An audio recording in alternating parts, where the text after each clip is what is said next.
That you, Celise? Yes, sir. That's me. Hey, how's it going? Good, good. And you? How was your vacation? That was pretty good. That was relaxing, I guess. Boring, but weird. It Uh, was pretty good. How's yours? Good. Gained a couple pounds, so I'm trying to knock them down. You know what I mean? I heard that. Yeah, I gotta. Heard that. Looks like you're it right now, huh? Yeah, I think Lexi's about to join. Cool.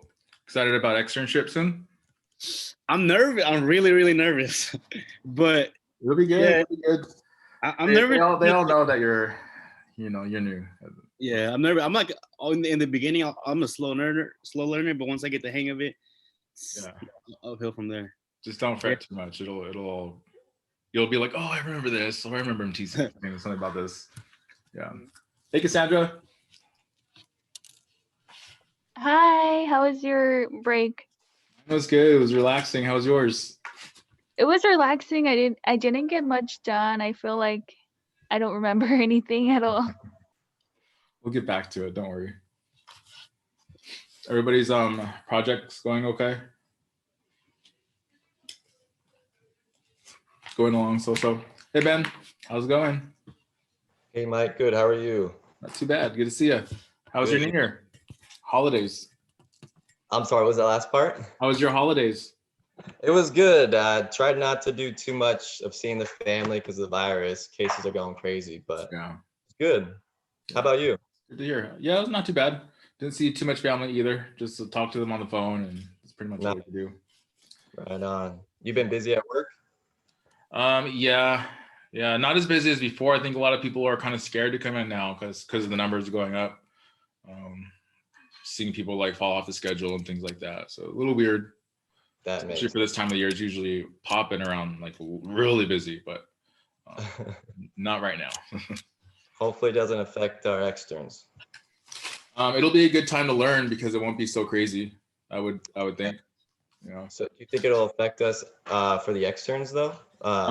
You'll probably have a lot of like restrictions as far as what you not restrictions like what you can do in the office because we're not restricting anything right now, but like lots of PPE, like the whole gambit, and it'll be strange, but you have to always like cross your T's, dot your I's, that sort of thing. Yeah. Good. I'll stop asking questions and let you do your thing. No worries. All right, you guys, let's go ahead and get started. We're going to be talking about chapter 9 today. Let me go ahead and share my screen really quick.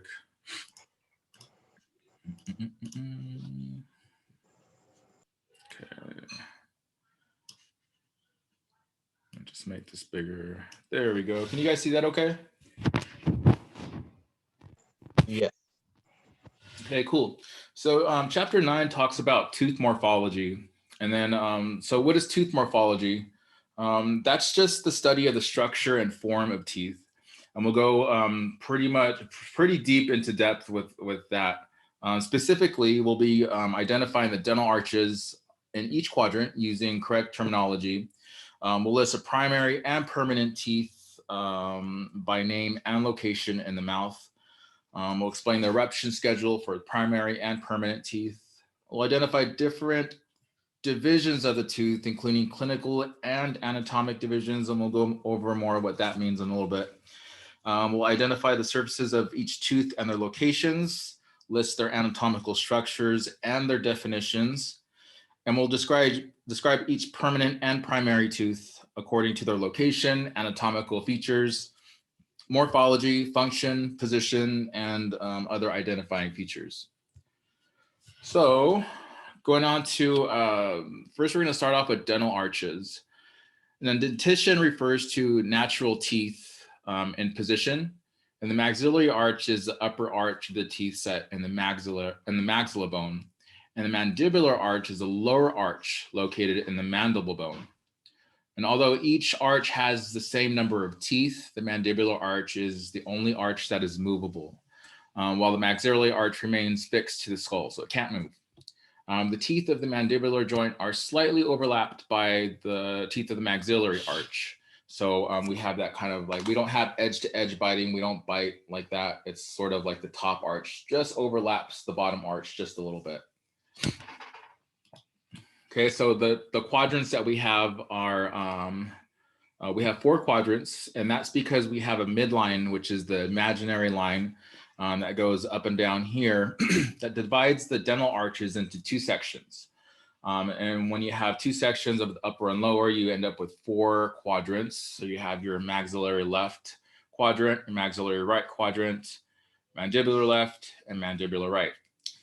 And I want you to notice how the right side's on this half and the left side's on that half. That's because anytime you talk about left or right, any time of dentistry, you always want to refer to the patient's left or right. So it'll never be your left or right, how you're looking at the patient. You always have to imagine yourself as the patient. So that's why we say the maxillary left, it's the patient's maxillary left. Same thing with, this is primary teeth, by the way. Same thing with permanent teeth. Again, there's that midline that divides left and right quadrants. And we have the same thing there, just more teeth. So known as deciduous teeth, primary teeth are total to about 20. So there are 10 in each arch and 5 in each quadrant. Adults have about 32 permanent teeth, 16 in each arch and 8 in each quadrant. With primary teeth, the central incisor is the first tooth starting from the midline in each quadrant. The purpose of the incisor is to cut or to bite food, and the second tooth from the midline is called the lateral incisor and is used for cutting. The canine is the third tooth from the midline, and its bulkiness aids in tearing food. It's also known as a cuspid because it only has 1 cusp. And there are 2 molars in each quadrant, named the first and second molar. And molars are used to chew or grind food. So here we have an image of a set of primary teeth. Up here we have the central incisors. On either side of the central incisors, we'll have our lateral incisors. Going down from there, we have our canine, our first molar, and our second molar. Same thing with the mandible. We have 2 central incisors here, our lateral incisors, our canine, and then our first and second molar. Notice with primary teeth, we're missing something. Can anybody tell me which teeth we're missing? Third molar? We're missing the third molar, yeah, but any other teeth, set of teeth that are not in primary? Oh. Not primary. Isn't that the premolar? Yes, there's no Right. premolar. Baby teeth or children that have baby teeth do not have premolars. So it goes from the canine and then just skips over to the first molar and then the second molar. And then of course, children don't have third molars, at least for the primary set. All right, so with permanent teeth, in our lifetime, we will receive 2 sets of teeth, the primary and the permanent teeth later. Primary teeth are replaced by permanent teeth, usually by the ages of 6 and 17 years old. And the arrangement is similar. However, in addition to the first and second premolars and the permanent set, often called bicuspids, this addition is called a bicuspid because they have 2 pointed or rounded mounds on the crowns that are used to pulverize or cut food. Also, each quadrant contains an additional molar, the third molar, which is commonly referred to as the wisdom teeth. All right, at approximately 6 months of age, the first of the primary teeth erupt and continue until about age 3.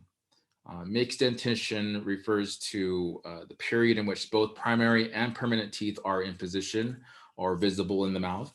And usually this happens from age 6 to 12 years old. The permanent dentition should be in place by age 17. In this case, all adult teeth should have erupted and replaced all of the primary teeth by at least that age. Okay, now looking at the divisions of the teeth, there are 2 basic parts of the tooth. We have our crown and our root. The crown may be either described as the anatomical crown, which is the portion of the crown covered by enamel, and the clinical crown is a portion of the crown that's visible in the mouth.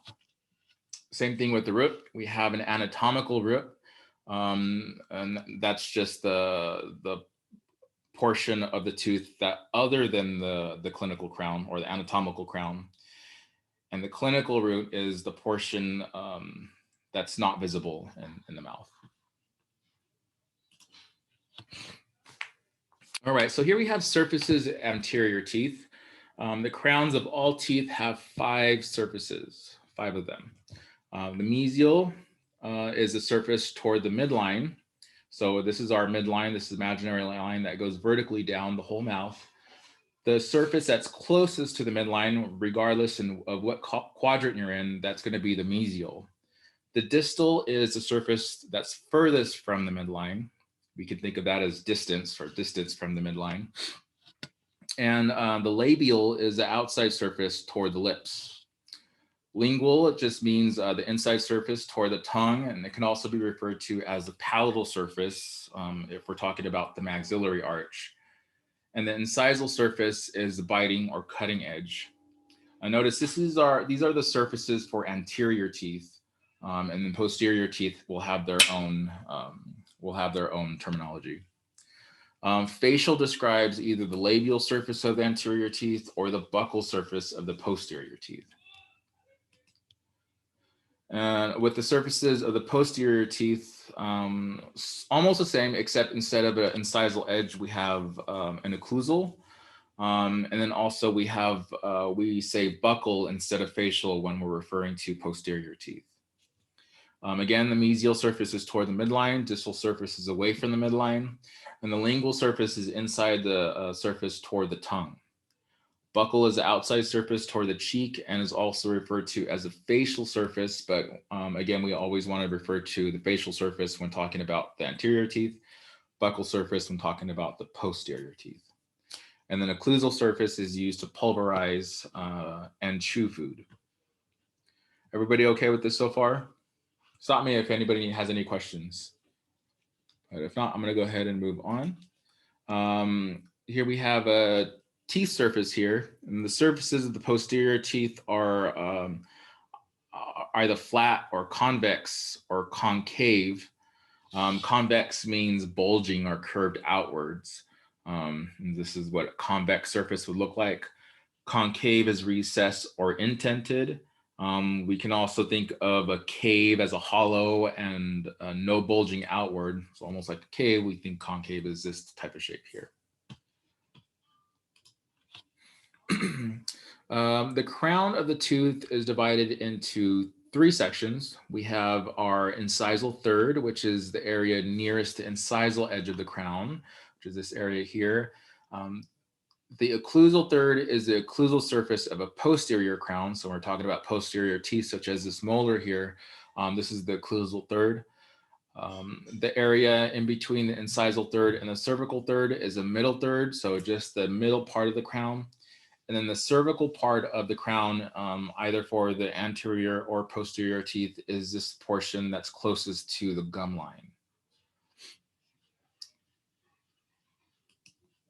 Okay, when talking about the contact areas, where the proximal sides of 2 teeth come together is called the contact area. Normally, the mesial of one tooth and the distal of another are what touch to encompass that contact area. The mesial, oh yeah, I already said that. This area here where it's kind of this little X here, that's the contact area. Right below it, right where you have this triangular section here as a result of the 2 teeth meeting, that is what we refer to when we say embrasure. So contact is with an X, embrasure is with this little tent-like structure there. And again, embrasure is just a triangular space in a gingival direction, and it occurs when 2 adjoining teeth are contacting. A diastema is a space between 2 teeth, and most commonly we see this in the maxillary central incisors. So if you ever notice anybody when they smile, they have this gap right in between their teeth. That is what a diastema is meant. That's so funny because I noticed when I got my braces tightened last month, at the bottom of my teeth, like my mandibular teeth in the middle, Yeah. it kind of spaced out. Oh, it It did? looks, yeah, it looks funny. It's like kind of spaced in the middle. I wonder if they did it on purpose to I like don't know. brace. Huh. Usually they close that sort of thing with braces. I Yeah, actually have a small one, and they corrected it with braces, but it was small enough to where nobody noticed, but I would notice. So it's one of those things. Some people actually like them because it adds character, sort of like Madonna. You know, those of you that know Madonna, without that gap in her front teeth, we probably wouldn't recognize her, right? yeah. It was weird because I just noticed like 2 days ago that there's a gap at the bottom of my mandibular teeth. I was like, what is that? That Oh, was like, I got like a toothpick, and it's big enough to fit a toothpick in there. I don't oh know if wow. that's normal or not, You but might want that's to bring that weird. up with your orthodontist. I don't know if that's Yeah, sometimes those things open up and they have to like correct it. It happens. yeah. Um, okay, so our apex. When we talk about an apex, we're talking about the usually the tip of the root inside the bone. The apical foramen is the opening at the end of the root where nerves and blood vessels enter the tooth. And there may be more than one apical foramen in a tooth, especially if a tooth has more than one root. Usually we see an apical foramen on every apex of every tooth. And then bifurcated roots, it just means wherever you have a multi-rooted tooth, um, and specifically with bifurcated roots, we're talking about two teeth or two roots. So when two roots come together, they form this bifurcation or this cross right in between. And that's what when we talk about bifurcated roots. Trifurcated roots are when you have three roots that kind of come down together, and then you have trifurcations in between the roots. A buccal groove is what happens when we have these lobes of teeth that form. So you see these little lobes here. Eventually lobes will develop into cusps, but when they form, they come together and they have this natural crease in the middle. And that's what a buccal groove results from. Sometimes that buccal groove can be so pronounced that bacteria and foreign matter can get caught into the groove, causing a cavity. So a lot of times, as a preventative measure, these will be sealed or a filling will be placed here so that a bunch of junk doesn't gather there. A cingulum is this it's a very tiny pointy ridge. If you kind of run your tongue on the lingual part of your lateral incisors or your central incisors, so you'll notice there's like a shoveled out area, and right below that, or in this case, right above that shoveled out area, there's this little ledge or this ridge here right above the gum line. And this, you can feel that little pronounced area. That little ridge is a cingulum. I know this is pointing to this little concave area, but the cingulum is actually this little ridge right above it. Cusps are what happen when we have the lobes of teeth that come together when we're forming the teeth in the mouth. They'll come together and eventually it'll form these cusps. And what cusps are used to just kind of tear food, chew them up a little bit. And also it helps to lock our bite into an occlusion, what we call centric occlusion, so it doesn't go back and forth. Okay, the cusp of Carabelli feature that we see mainly on the maxillary first molars. So on the lingual surface, this is a lingual surface, we have almost like a fifth cusp here. We have usually the second molar or the first molar has four cusps. 1, 2, 3, 4. This fifth one will be this little lobe on the lingual surface of that tooth. And sometimes some people have it more pronounced than others. But again, if you run your tongue on the lingual surface of your maxillary first molars, you can kind of feel that little protrusion of tooth, and that's the cusp of Carabelli. Kind of a cool name for a little cusp. The developmental groove is what happens when we have those lobes that come together. And we saw what our buccal groove looked like before The developmental groove is no different. It's just, you can think of it as the main groove. When teeth come together, it'll form that little fissure in that area. And these grooves sometimes can collect lots of bacteria if they're too pronounced. So a lot of times these will be filled, usually in children. A fissure is a developmental groove resulting from an imperfect union. So when the lobes come together, it's sort of like a developmental groove, but it's almost like a defect because these fissures are in a place where we put a lot of pressure when we're chewing. So a lot of times we'll actually see cracks that start from these little developmental fissures, and they'll run down. And sometimes they'll be enough to cause an issue.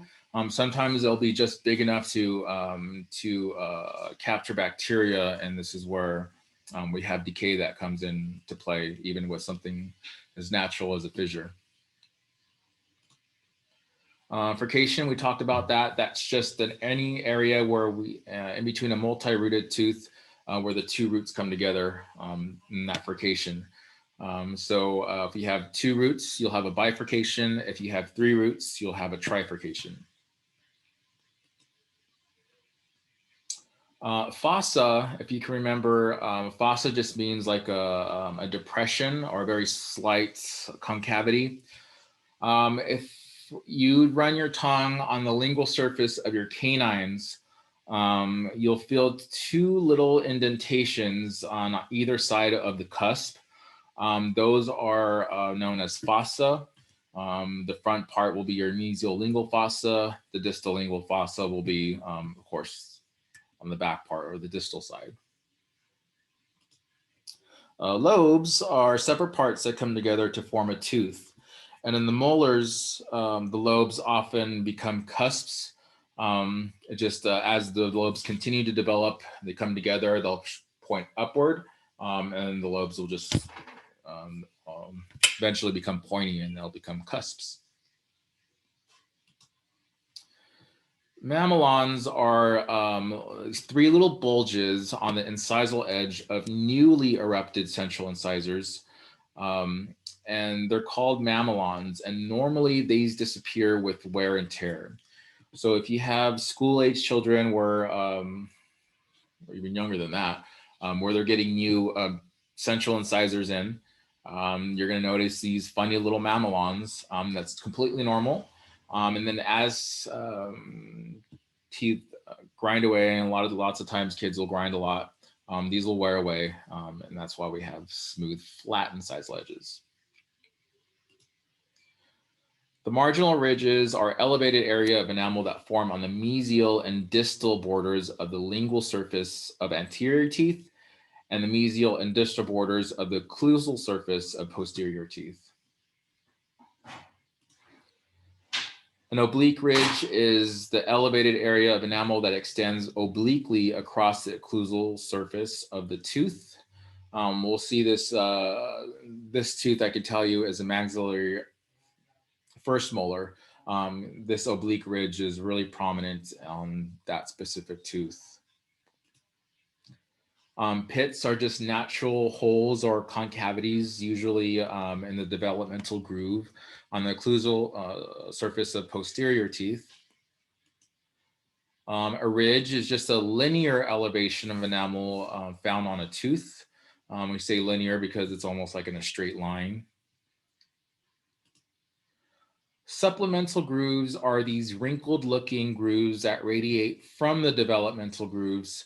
They don't serve any purpose, so we could just kind of think of them as extensions of developmental grooves. A lot of times these areas will be, when you're placing sealants, you need to make sure that you run your Explorer into these little areas because they can also be traps for bacteria and decay. The transverse ridge, all that is just an elevated ridge from the union of these two triangular ridges across the surface of the posterior teeth. And so it doesn't really look like a straight line, but if you were to run a straight line across it, it'd be, they'd kind of connect a little bit, I guess. And these are those triangular ridges that they're talking about. This is just a ridge or elevation that descends from the cusp, and it widens as it runs down the middle area towards the occlusal surface. We talked about a trifurcated root. That is just a furcation between a tooth that has 3 roots. The maxillary central incisor is the first tooth closest to the midline. It's very important to the physical appearance of an individual as well as a person's speech. Once again, these maxillary incisors will have mamelons when they first come out, and even imbrication lines, which are just like little lines that kind of develop from the mamelons. Here are central maxillary centrals. These have 5 surfaces. It'll have a facial, a mesial distal, a lingual, and then the incisal edge is just a straight edge right across here, the cutting surface of the tooth. The second tooth from the midline and the smallest in the maxillary arch is called the maxillary lateral incisors. Its crown and root are smaller than the maxillary central incisor. And these incisors have certain anomalies. Sometimes people will have what's called a peg lateral, which is just a diminutive or a small peg-shaped crown with a small surface agenesis, which just means it's smaller than it should be. It almost looks like it's just a regular lateral incisor, but it looks like it got miniaturized. And then we also have surface agenesis, which occurs when the tooth buds do not form and they leave the roots curved in unusual rays, creating a distorted crown. And then these are where our maxillary laterals are. They are just on either side of our central laterals. Same surfaces as the centrals, mesial, distal, facial, lingual, and incisal edge. The root of the maxillary canine is the longest in the maxillary arch, making it the most stable. It's the third tooth from the midline and is termed as the cornerstone of the mouth since it's located between the incisors and the cuspids. So that's the part right where it starts to curve. So you have your curvature, the cusps, the bicuspids are usually like at the cornerstones of that curvature. So that's why it's called the cornerstone of the mouth. Its crown is convex on the facial surface, and sometimes has some concavities or fossas on the lingual surface. And then this is just where the canines are in relation to the arch. And there are 2 premolars in each quadrant. The maxillary first premolar is longer and wider. And that is where our first premolar will be. Anytime we're talking about first premolar or first molar, it's always from the midline down. So this would be our first premolar, and this would be our first molar. This tooth has also 5 surfaces, buccal, lingual. Mesial or distal will be different depending on which quadrant we're talking about. And then the occlusal surface is just the chewing surface of that tooth. There are several differences between the maxillary second premolar and the first, even though they look kind of similar. So in the maxillary and second premolar, in the maxillary and second premolar, the cusps of the maxillary are more equal in length, and the lingual cusp is slightly shorter than the mesial cusp. And there is only one root, and there was only one root and root canal, and there's also a slight depression on the mesial root. So this is, again, just the second molar. It's pretty much the same tooth, but it's got a few different differences with relations to the crown size and the number of roots. The first permanent tooth to erupt is the maxillary first molar, which is referred to as a 6-year molar, because it's usually around age 6 that this starts to erupt. The 5th cusp, called the cusp of Carabelli, is located on the mesiolingual surface. The maxillary first molar Also has a buccal pit. When we talk about the buccal pit, it's just a depression where the crown ends. And the lingual pit is similar. It's a shallow depression about halfway down the lingual side.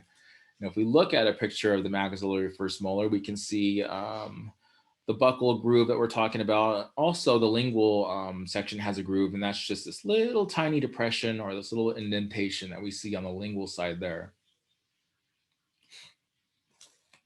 Referred to as the 12-year molars, the maxillary second molars are similar to the maxillary first molars, but the crown and root are smaller. The maxillary third molars are called wisdom teeth because it's believed that a person has become mature by the time they erupt and maybe more wise. Many individuals do not develop third molars, and those who do often require surgery to remove them due to insufficient space in the oral cavity. And then, of course, that's where our third molars are. They're the last tooth in the mouth. Those also have 5 surfaces, just like any other posterior tooth. We have our buccal, lingual, mesial, distal, and occlusal surfaces. The mandibular central incisor is the least variable tooth in the mouth, as well as the smallest in the dentition. And the mandibular lateral incisor resembles a central, but yet slightly larger. It's also slightly longer. The mandibular canine is also called a cuspid. It is the third tooth from the midline and resembles the maxillary canine, but is less developed. Its root is generally shorter and the cusp is not as sharp. The mandibular first premolar looks like a mandibular canine,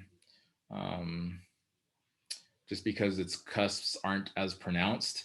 If you kind of look at the buccal section of this, it almost looks like it just has one cusp. So unless you look at the tooth all the way around, sometimes it's hard to distinguish whether it's a canine or a premolar, especially when you're looking at an x-ray. So if you ever had somebody that had their premolars removed, sometimes that might be an area where you might get lost when charting. So it's always important to know how many teeth that particular patient has, and if there's anything less than what you would see normally, you might want to ask if they had any teeth removed, and that way your charting isn't incorrect. Any questions so far? No, I'm okay. Yeah. Okay, moving on. No. The mandibular second molar is longer and wider than the mandibular first premolar. The lingual cusps are more developed, and they have 2 or 3 functioning cusps. Referred to as a 6-year molar, the mandibular first molar normally erupts before the maxillary first molar and is believed to be the keystone of the dental arch. It's going to be the biggest tooth in the mouth, or at least the widest tooth in the mouth. It has the widest crown of any tooth and is the largest mandibular tooth. So if you ever have a child that's about 5 to 7 years old, more specifically 6 years old, once they start erupting that first molar, a lot of times it's really painful. They can develop fevers, soreness. The same kind of thing goes to as if you have a baby that's teething. They're gonna go through the same thing over again. The only difference is when they're 6 years old, they can tell you what's wrong.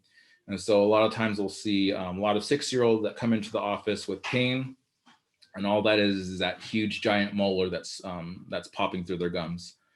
So that mandibular first molar is just something to look out for.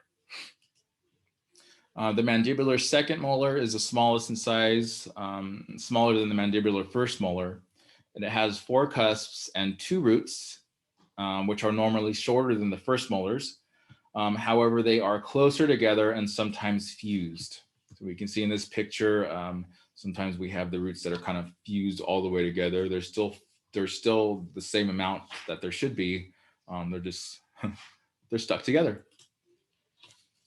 The mandibular third molars, also known as the wisdom teeth, often develop improperly. It has wrinkled surface, and its roots, which often are 4 or more, are often fused and tend to angle almost horizontally toward the distal, actually toward the mesial. The roots come out, so that the teeth sometimes will come in mesially and the roots will point out distally. So when that happens, they're never going to come out. All they're going to do is create problems for the teeth adjoining them or the teeth next to them. So more than likely, most mandibular third molars will need to be extracted. There are 20 deciduous teeth in the primary dentition. When we talk about deciduous teeth, we mean baby teeth. And each quadrant contains a central incisor, a lateral incisor, a canine, a first molar, and a second molar. There are no bicuspids in the primary dentition. The maxillary deciduous central incisor resembles the permanent maxillary central in shape, but it is much smaller. It erupts with no mamelons and its surface is convex and smooth. The maxillary deciduous central incisors, that's what we were talking about before. They don't have any mamelons. They come out nice and smooth. And that's where they're located. The maxillary deciduous lateral incisors are right next to the central ones and are similar to the central incisor, but even smaller than that. It is more rounded on the mesial and on the distal sides. And again, that's where our location of our maxillary lateral deciduous incisors are. And the maxillary deciduous canine is more convex than the permanent version. The maxillary deciduous first molar is very similar to the permanent bicuspid, and the maxillary deciduous second molar has 4 primary cusps, just like the permanent tooth. So again, that's where our maxillary deciduous canines are. And then the maxillary deciduous canine is, sorry, lost my, let me just get rid of this really quick. So the maxillary deciduous molar, like I said, is similar to the permanent one, except it has 4 cusps and 3 roots, just like the permanent one. It's just smaller. The maxillary deciduous first molar is similar to the permanent bicuspid. What they mean by that is it just looks the same. It almost looks like a grounded down bicuspid. The maxillary deciduous second molar has 4 primary cusps, like the permanent tooth. And that's where their first molar is going to be for the primary teeth. And the mandibular deciduous central incisor is more closely resembles the mandibular lateral incisor than the central incisor counterpart. Its shape is almost identical to the permanent lateral, and the root is slender rather than long. The mesial and distal surfaces of the root are flat, whereas the lingual and labial surfaces are convex. And that's where our central incisors are for the mandible. The mandibular deciduous lateral incisor is smaller than the mandibular deciduous central incisor and is longer and wider. And the pointed incisal edge of the mandibular deciduous canine distinguishes it from the other teeth.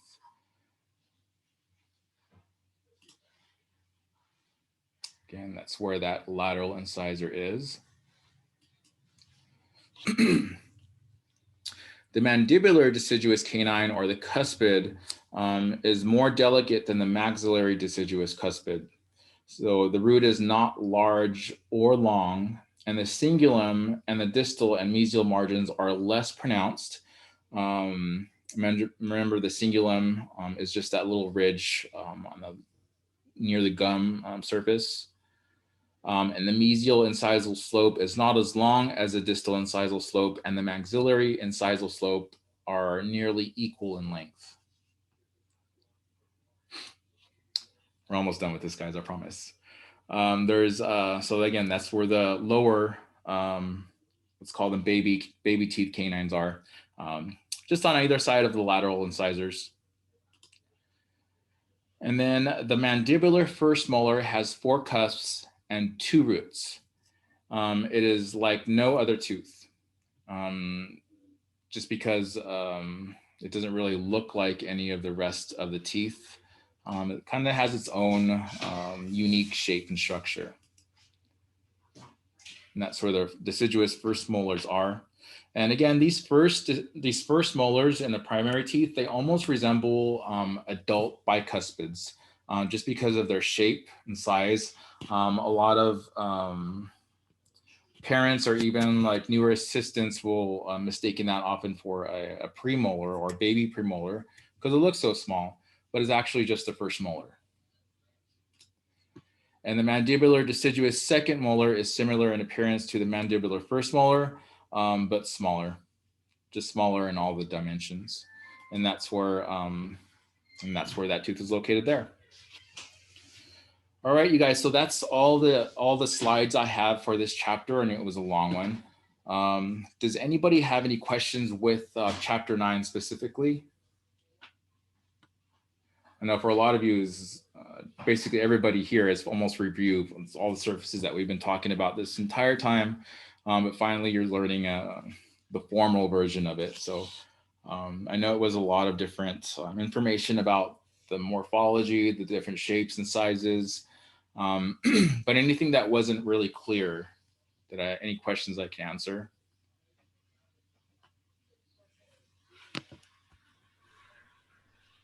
No, but Okay, I understand the if teeth nobody a has any lot. questions, I want to go ahead and just kind of go over what's expected of us today. Let's see. So this is, let me just share a bigger portion. All right, so this is what we have going on for today. We just want to, we have a muscle quiz that's 21 minutes timed. So complete that muscles of facial expressions quiz. You'll see that first on your list here. And then you want to read chapter 9 if you didn't already do so. It is kind of a longer chapter, but it should go by pretty quickly because you'll probably notice that you'll know a lot of this stuff already. But it's important to go through each one, make sure you know all of the information from each of the slides that I presented. That will also be, so we have the PowerPoint here, that's where you'll see these slides again, in case you want to go back and restudy those. Then what we have next is another anatomic charting exercise and a treatment exercise assignment. So this is going to be almost exactly like the charting quiz number 1 that you took, along with the treatment plan exercise. It's just different information. So you go along with it the same way. And then a little bit down more, we have some mind tap quick checks.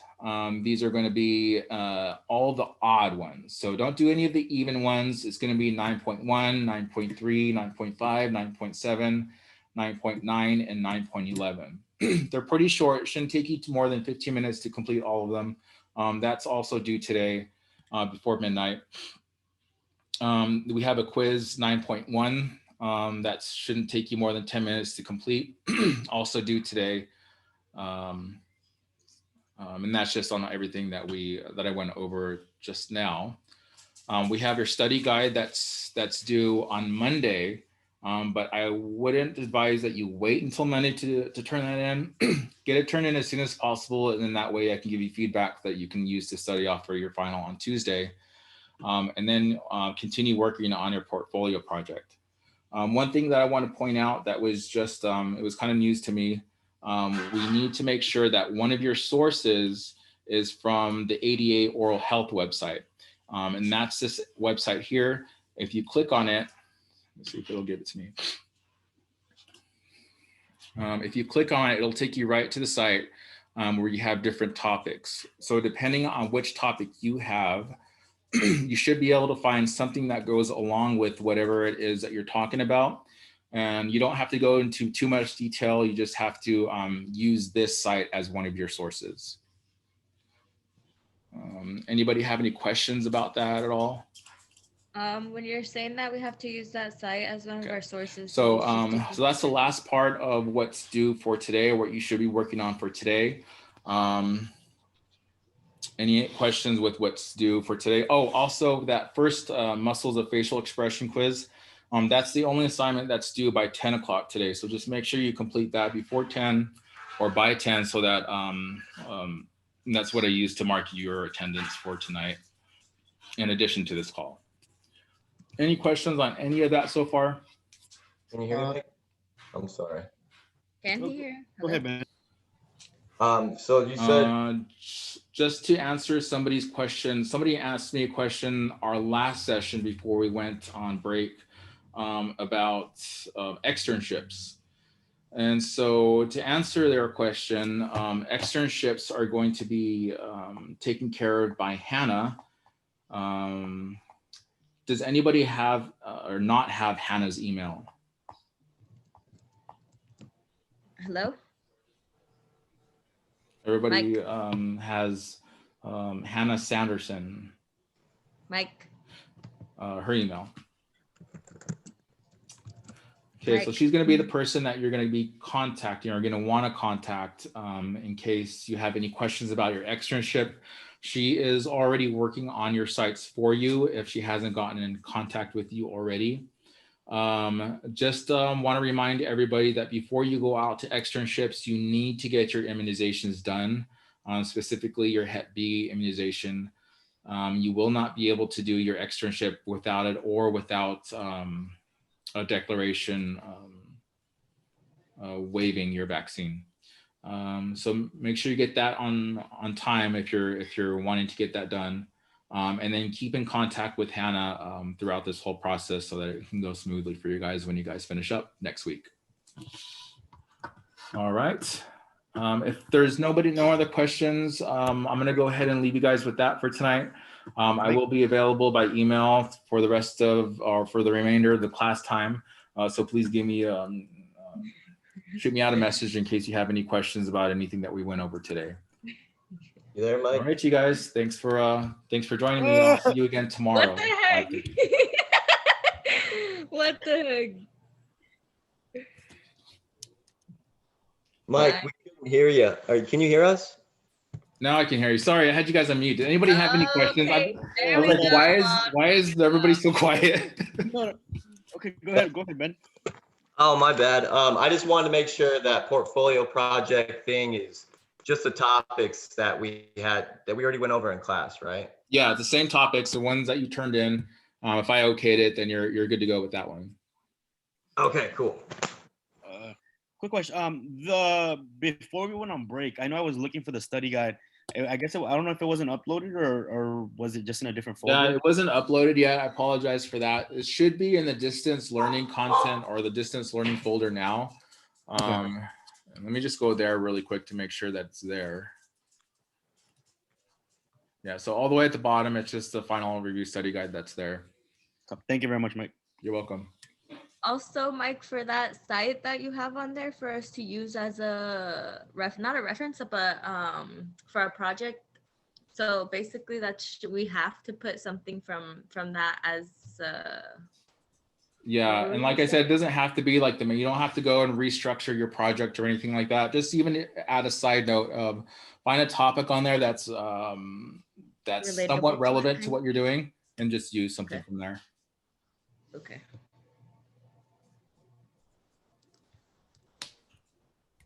Any other questions, you guys?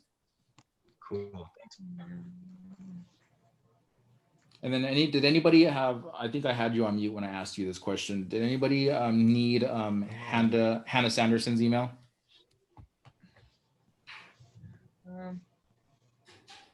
I do believe I need it. Yeah, I was like, I'm sure I have it, but I'll take it again. Let me,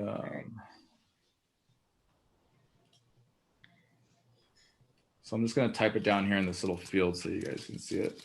So it's going to be. Oh, without an H. Her email is jsander Anderson, if I could type, at pmi.edu.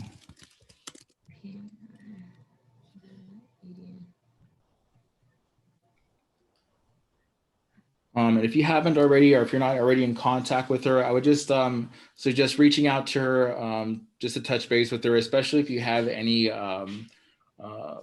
like site requests or any special requests that you need from her. That's who you want to contact. One more question, sir. Yeah. I know I was asked to take the tuberculosis shot, well, like the little thing, and also provide my immunization. Is that who is that who the information goes to as well? Yeah. Okay, for sure. Yeah, because she needs to coordinate all that, and she'll send that over to your site like as a package deal.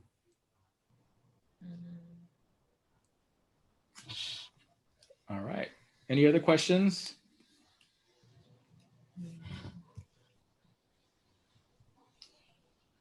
All right, you guys, don't hesitate to reach out if you can think of any. If not, then I'll see you guys tomorrow. Sound good? All right. Good night. Thank you. Good Thank night. you. Mhm.